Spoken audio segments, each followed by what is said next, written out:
Muchas veces, sean todos bienvenidos a este espacio Canal Salud de Economía Digital.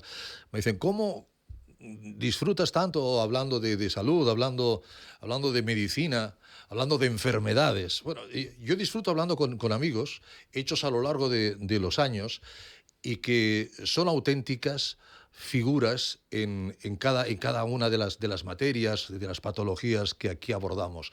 Ellos además disfrutan y te hacen disfrutar. Y cuando tú oyes a una persona que está disfrutando, pues entiendes muy bien lo que dicen, porque además son grandes expertos, grandes oradores. Van a tener ustedes ahora la oportunidad de escucharle. Le conocen mucho, seguro. Es el profesor Antonio Coca Palleras, que es una auténtica autoridad mundial en el terreno de otra de las patologías silentes, de otras de las patologías muy frecuentes, como es la hipertensión. Profesor Coca, don Antonio, muy bienvenido. ¿Qué tal, Ricardo? ¿Cómo estás? Le veo fantástico, le veo está usted a 128. Y que 80. dure, y 100, que dure. 120. Ahora hablaremos de las cifras. El profesor Coca, fíjense, es el autor, he sido autor en solitario y también coautor de las llamadas guías de hipertensión, que son, las Biblias por las cuales todos los médicos, todos los expertos, todos los hospitales se van manejando, salvo una vez que él me dijo, salvo Estados Unidos, que va con Trump o sin Trump, va también por su camino, ¿no, Antonio? Profesor Coca. Es Eh, así. Además, tiene una manera. Los americanos tienen las cifras más bajas y tiene un motivo. El motivo es el económico. Como en casi Sí, todo, como en casi todo lo que mueve a Estados Unidos. El tema Medicare. Si bajamos las cifras a 115, 70, la gente se nos irá cayendo por la calle, pero oye, el Medicare irá funcionando y el que no tenga lo pagará de su bolsillo. A verano de 2025, ¿cuáles son los valores para que don Antonio Coca diga, ¿es usted prehipertenso o es usted hipertenso o es normotenso? ¿En qué valores a día de hoy nos movemos, profesor Coca? mira, estamos todos de acuerdo, Hmm, incluso los estadounidenses, sí, porque yo prefiero hablar de estadounidenses y no de norteamericanos, porque mis colegas mexicanos se enfadan mucho. De nosotros también somos Norteamérica, sí, ¿no? señor. Y tienen toda la razón. Son los Estados Unidos de México. Exacto. Sí, Entonces, hablemos de los estadounidenses. sí. Ellos incluso también coinciden con el resto del mundo en que las cifras de normalidad, las ideales, Ujú. siempre debieran estar por debajo de 120-80. Pero en lo que disentimos es en la definición de hipertensión. Y disentimos, yo creo que ya lo has avanzado, no por un aspecto puramente científico, porque todo el mundo, excepto Estados Unidos, está de acuerdo en mantener el punto de corte, lo que define la hipertensión, por cifras superiores a 140-90. ¿Por qué los estadounidenses han rebajado el límite y definen ya a un individuo como enfermo, como hipertenso, con cifras por encima de 130-80? Pues la razón fundamental es porque en esas cifras que nosotros hablaríamos en Europa, nos gusta hablar de presión normal alta. En Latinoamérica, por ejemplo, prefieren utilizar el término de prehipertensión, como tú apuntabas, Ujú. pero en cualquier caso, esa franja es una franja en la cual hay más riesgo que el individuo normal y menos riesgo todavía que el individuo hipertenso. Entonces, en esa franja intermedia, lo que la ciencia y el sentido común de los clínicos dicen es, bueno, pues un individuo que está en estas cifras de presión, sería interesante saber, primero, confirmar con un monitoreo de 24 horas si es verdad que está en esas cifras o está por encima o está por debajo, ¿no? Ujú. Y valdría la pena saber también, conocer sus otros factores posibles asociados, qué sé yo, pues la diabetes, etcétera, etcétera. Entonces, ¿eso qué exige? Exige ver al médico y exige que te hagan análisis y algunas exploraciones. ¿Qué ocurre en la sanidad de Estados Unidos? Pues que es una sanidad basada fundamentalmente en compañías aseguradoras. y las compañías aseguradoras no pagan prevención. Y Correcto. por tanto, si tú no estás enfermo, no te pagarán la visita al médico ni te pagarán las exploraciones que surjan de esa visita. Esa fue la razón fundamental, ya digo, no una razón científica, sino una Sí. razón para que las compañías aseguradoras se hicieran cargo de los costos de estos individuos que están en la franja intermedia. Los estadounidenses decidieron no rebajar esas cifras porque ahora sí que un paciente le puede decir a su aseguradora, no, mire, yo soy hipertenso porque tengo 134/82 de presión y mi médico me ha pedido pues que me haga un registro de 24 horas, un monitoreo, me ha pedido unos análisis, etcétera, etcétera. Por tanto, yo creo que con eso resumimos Sí, sí, ese sí. concepto. Y, Para todo el resto del y mundo eso es es para, y eso es para, claro, exacto, y eso es para todo el resto del mundo. Todo el resto del todo, mundo está absolutamente de acuerdo sí. que estas son las cifras. Por encima de 140-90, ¿qué hay que hacer, profesor Coca, entonces? Bueno, pues hay que cuidarse, porque Hay que eso cuidarse. es una enfermedad establecida Sí. y por tanto no se puede dejar al albur de la historia natural, porque sabemos que si no hacemos nada en un individuo por encima de 140-90, vivirá menos que el resto de la población y tendrá más complicaciones. Y claro, muchas de esas complicaciones afectan muchísimo la calidad de vida. Ya ni te cuento Sí, cuando un individuo hipertenso sí, desarrolla la complicación más asociada a la hipertensión, que es el accidente cerebrovascular, el ictus, sí, ¿no? La sí, apoplejía. sí. Claro, tú imagínate, el individuo con apoplejía, si queda con alguna disfunción, pues ya se la queda para el resto de su vida. Ujú. Entonces, es fundamental diagnosticar y tratar precozmente la hipertensión arterial. Y así como hace unos años, históricamente, ¿no? Pues se decía, bueno, pues en aquellos individuos que están solo un poquito por encima, vamos Ujú. a ver qué pasa, que a lo mejor pues se normaliza espontáneamente. No, eso no es así. De manera que la tendencia natural es a que las cifras de presión aumenten, sobre todo la máxima, a Sí. lo largo de la vida, ¿no? Y Ujú. entonces te vas a encontrar con que si no normalizas la presión, el riesgo de tener cualquier complicación va a ser muchísimo mayor. Y eso está perfectamente demostrado Sí, por sí, sí. estudios científicos. Por tanto, no es ni una especulación, ni un invento, es la cruda realidad. Y como tenemos la suerte de que nuestra sanidad sí nos cubre la medicina preventiva, podemos Sí. ir a nuestro médico de familia o nuestra doctora de familia, decir, oiga, hágame una analítica de sangre, tómeme la presión arterial. La enfermera encantada te va a tomar te va a tomar la presión.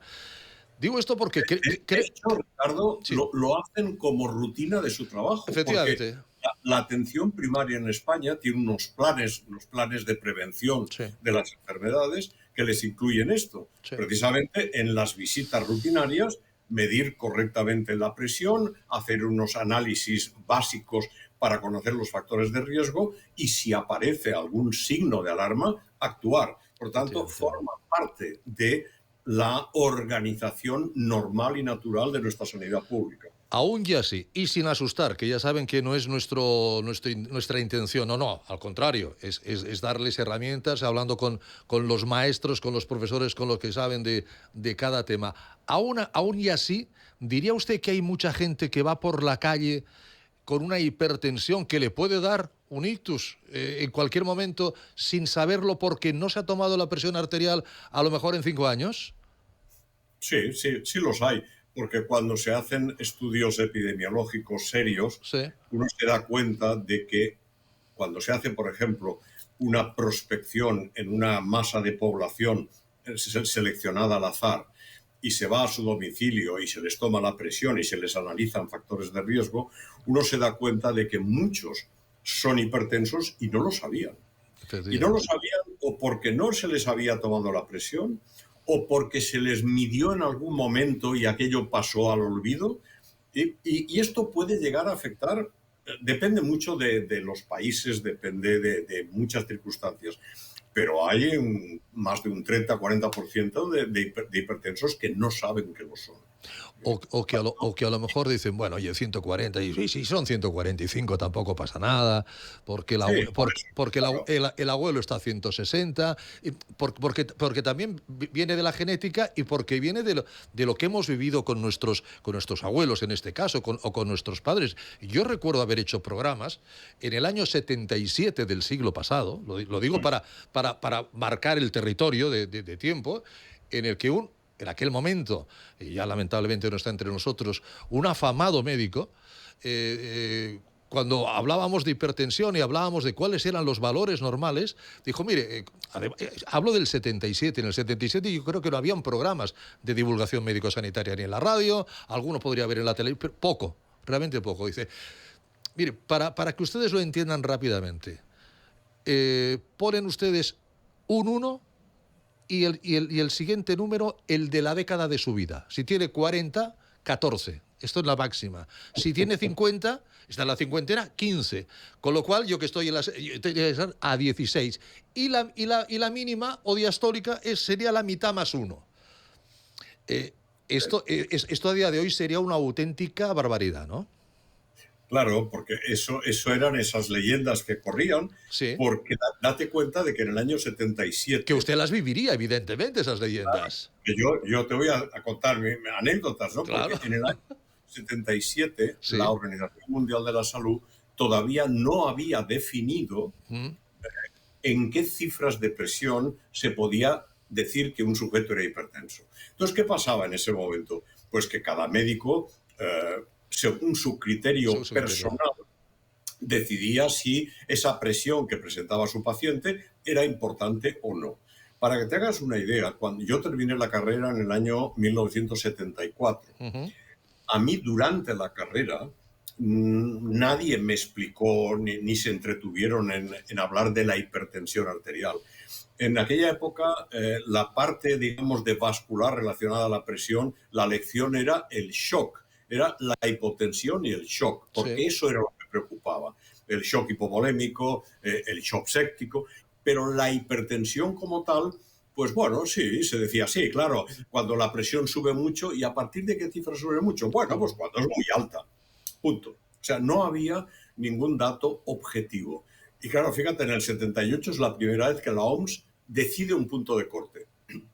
¿Y cómo lo decidió? ¿Y por qué en el 78? Porque en ese momento había suficientes estudios hechos en poblaciones del mundo, fundamentalmente en Estados Unidos, precisamente financiados por las compañías aseguradoras. Ujú. Las compañías de los seguros de vida necesitaban saber cuando un individuo tenía que pagar una cuota por un seguro de vida, si le tenían que cobrar más o menos dependiendo de la probabilidad que tenía de morirse. Claro. Entonces, eso es lo que indujo a estudiar esos factores de riesgo de mortalidad precoz.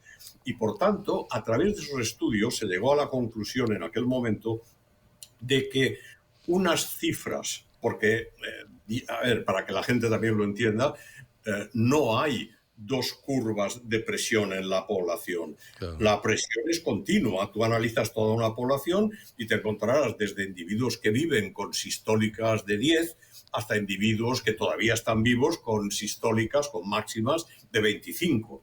Es evidente que los de 25 se van a morir muy pronto, mucho antes que los de 10, probablemente, ¿no? Pero me refiero que hay una relación Sí, lineal. sí, sí, sí. Entonces, lo que hicieron los expertos fue buscar un punto de corte en el cual el hacer algo, es decir, reducir esas cifras, Ujú. sea mejor que no reducirlas, Ujú. desde la perspectiva de vivir más y vivir mejor. En ese momento, el punto de corte se estableció en 16, 9 y medio, 160, 95, en el año 78. Sí, sí. Claro, desde entonces hasta ahora, como tú decías, hasta el 2025, esto ha evolucionado desde los Claro. 160-95 a los 140-90, porque ha habido más Claro. evidencia Claro. de más ensayos clínicos que han demostrado que reducir la presión era mejor. Es decir, ese ilustre doctor al que yo me refería, sin decir el nombre, por supuesto, tampoco iba tan desencaminado, No, situándonos en el momento de la historia. Porque fíjese, claro, no ha pasado ni medio siglo de todo eso. Es decir, la evolución que ha tenido todo esto en medio siglo, porque hace también alguna década que ya el profesor Coca me dijo, mira, en cuanto a medicación, en cuanto a tratamiento, hemos llegado a un límite. hemos llegado al punto en el que ya lo tenemos todo en las manos, que vemos que funciona perfectamente bien para tener controlada la hipertensión. Es decir, que ahí hubo una investigación importante, una investigación rápida, en la que profesores como Antonio Coca pues estuvieron ahí participando. Pero el otro día me decía, profesor, que se está como apretando un poquito más, como unas polipíldoras que pueden ir mejor, es decir, que sin nuevos fármacos o nuevos principios activos, sí que a lo mejor la sinergia de uno con otro puede favorecer mejor al tratamiento de la hipertensión, ¿no? Sí, de hecho, eso es lo que se ha trabajado en los últimos años, Sí. porque desde la perspectiva de componentes, Sí. prácticamente, o sea, la investigación en nuestro campo de hipertensión ha sido, yo creo, de las más fructíferas Sí. y además de las más avanzadas, porque Sí. los grandes ensayos clínicos Sí. empezaron con la hipertensión, demostrando que reducía la mortalidad. Entonces, y eran ensayos clínicos que incluían muestras de 20.000 pacientes, de 30.000 pacientes, seguimientos de 5 años. Caramba. Eran ensayos clínicos muy serios. Entonces, los medicamentos, no han aparecido nuevos medicamentos que mejoren sustancialmente lo que teníamos a partir de finales de los 90, porque vamos a decir que con los antagonistas de los receptores de angiotensina, con los ARA2, prácticamente se acabaron los grandes grupos de medicamentos, porque lo que aparecía después no mejoraba sustancialmente la mortalidad. La mantenía igual que los otros, pero no la mejoraba. Con lo cual, claro, ¿qué hizo la industria farmacéutica? Decir, bueno, pues hemos llegado casi a un tope. Entonces, ahora toda la investigación está derivada no tanto a nuevos medicamentos, y cuando hablo de nuevos quiero decir que actúen sobre mecanismos de acción diferentes, sino a lo que tú decías, a ver, ¿qué ocurre si yo los combino, combino 2, combino 3, ¿qué pasará con esto? Y entonces, toda la investigación actual va precisamente en aras a la combinación, que se ha demostrado que es infinitamente mejor que utilizar un solo componente, o sea, de eso no hay ninguna duda, pero incluso también a las dosis. Claro. Y ahí yo creo que los pacientes lo entenderán bien. Hay una norma entre nosotros que nos dice 2 medicamentos a mitad de dosis son mejores que 1 a máxima dosis. 3 medicamentos a mitad de dosis son mejores que 2. Y 4 medicamentos a un cuarto de dosis son mejores que 1 a la dosis completa. Es decir, cuantos más medicamentos utilizas, te permite reducir mucho las dosis y, por tanto, reducir los efectos secundarios y, sin embargo, ganas eficacia. Claro. Y esa es toda la historia moderna de la terapia combinada, de las polipíldoras. Ese es el meollo de la cuestión. Ahora lo que hay que preguntarse es a las empresas que hacen tensiómetros, que hagan buenos tensiómetros, que estén validados, porque todos somos conscientes de la importancia que tiene la automedición en casa con un tensiómetro, pero que ha de estar validado y que ha de funcionar muy bien, ¿no, don Antonio? Sí, sí, por supuesto. O sea, no tiene ningún sentido comprar un aparato que no esté validado, porque no se sabe qué mide, ¿no?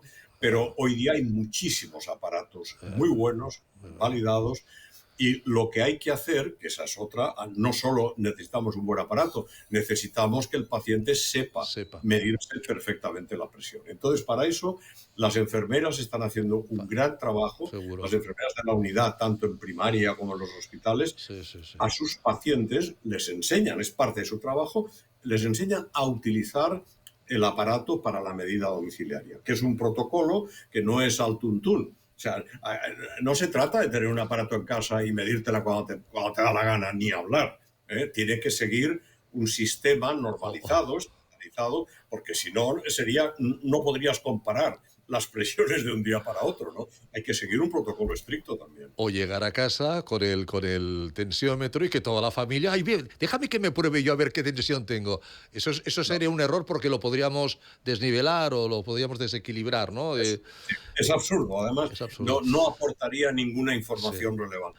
Viene usted del Congreso de Cardiología de Punta Cana, profesor Coca. ¿Alguna novedad? ¿Alguna novedad que le haya llamado la atención? Sí, no, a ver, en realidad el Congreso de la Sociedad de Cardiología de la República Dominicana, que se hizo en Punta Cana, vinieron otros speakers internacionales, a mí me invitaron para hablar de varios temas. Yo diría, no, si por novedades entendemos nuevos medicamentos para la presión, No, no. no, no hay. No. Eh, Porque los nuevos medicamentos, que los hay, están en fase todavía muy de investigación. Yo creo que es interesante también que la población sepa, los futuros, los pacientes y los futuros pacientes, que la investigación en hipertensión no se ha detenido, ni mucho menos. O sea, sigue publicándose miles de artículos sobre el tema. Seguro. Pero en el campo concreto de la farmacología, ahora lo que se ha avanzado mucho, curiosamente, ligado a la pandemia del COVID, es que todo lo que se consiguió durante la pandemia del COVID, es decir, de no tener nada a conseguir una vacuna, y que esa vacuna fuera a través de modificar el RNA mensajero y, por tanto, poder influir en el interior de las células con un mensajero que va desde el exterior, esta tecnología se ha aplicado a la hipertensión. De tal manera que ahora hay mucha industria farmacéutica que está investigando en medicamentos que tú te los podrás pinchar una vez cada 6 meses o un pinchazo al año y actuarían, vamos a decir, casi como si fueran una vacuna, ¿no? Porque es un medicamento que está ahí permanentemente y que tiene una duración de acción durante un año, 6 meses. Y ya digo, todo eso ha surgido de la investigación en parte del COVID y también del cáncer. O sea, que toda la moderna tecnología del conocimiento genético. El profesor Coca es un enamorado del continente americano, igual que yo. Es un gran enamorado sobre todo de LATAM, ¿no? de Latinoamérica. ¿Sigues teniendo actividad, supongo, docente? Eso no se abandona de un día para otro, ¿verdad? Mucho, no, seguro. Yo empecé a ir a Latinoamérica en la época de los 90, Sí. en un momento que había un gran auge en investigación y en tratamiento de la hipertensión y había que divulgar los conocimientos nuevos. Y yo desde entonces establecí muy buenas relaciones con los expertos de todos los países de Latinoamérica, desde prácticamente el Río Bravo hasta la Patagonia. Sí. Y todo eso, vamos a decir que se moduló y mejoró cuando fui miembro del Consejo de la Sociedad Europea de Hipertensión y el Consejo me nombró responsable de las relaciones institucionales de la Sociedad Europea con toda Latinoamérica. Claro, eso me permitió tener ya una relación no personal solo, sino institucional. Firmamos convenios de colaboración prácticamente de la Sociedad Europea de Hipertensión con todas las sociedades de hipertensión de Latinoamérica, ¿no? Y entonces empezamos a intercambiar conocimientos, a ir y de manera recíproca. O sea, hacíamos sesiones, por ejemplo, pues en un congreso en México, y esa misma sesión se repetía después con los mismos ponentes. Siempre era 50% latinos, 50% europeos, se repetía en nuestros congresos de Europa, de la Sociedad Europea de Hipertensión, ¿no? Es decir, hemos aumentado mucho yo creo que esto ha sido muy bueno para todos, para ellos porque han tenido mucha más visibilidad desde entonces, y yo debo constatar de que la investigación en el campo nuestro de hipertensión cardiovascular en Latinoamérica ha progresado mucho en estos años. Allí hay muy buenos investigadores. Sin duda alguna. Y cada vez hay más médicos aquí en España de origen latinoamericano que están ejerciendo.